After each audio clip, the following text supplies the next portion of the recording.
Izay ndray kosa mivadiantsika makany amin'ny pejiny politika famialohan'izay aloha dia lanatsiny noho ny fifantsona teto amin'ny fampalalam-baovao omaly. Railoha Virandriana Valina no filoha-mpisolo-toerana ny EFA Madagasikara Antananarivo izay voafidy ny alakamisy teo fa nisy diso ny vaovao izay notanterina omaly.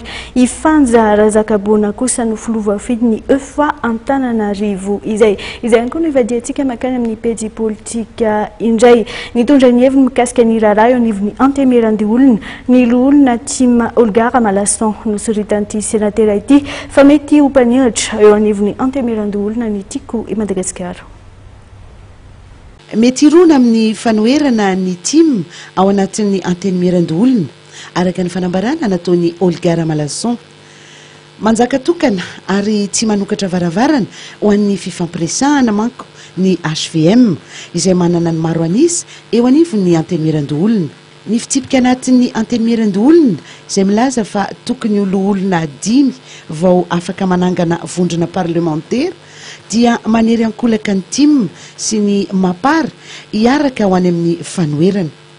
Raha tsy ahivina dia manana filoha-lefitra iray ny mpanohitra eo anivon'ny antemirandi olona raha ny fitsipika anatiny vaovao.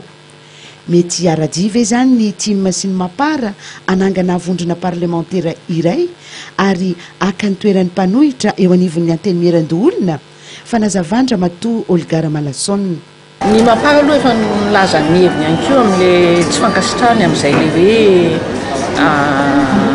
tokony mba avela lalaka ilay fananganana parlementaire fa izahay aloha tsy mbola nieritreritra an'izany mihitsy hoe hiaraka amin'ny mapara ary sarotra koa nge nieritreritra an'izany hoe Tima sy mapara hiaraka izany nefany lasa ohatran'ny alliance de fait izy ny hafarany raha ohatra hoe 5 sénateurs vao mahatsangana ny groupe parlementaire fa vitatsika. Mbola eo anivon'ny fitsarana avo momba ny lalam-panorenana amin'izao fotoana izao ny fandiniana ny fitsipika anatin'ny antemirandi olona.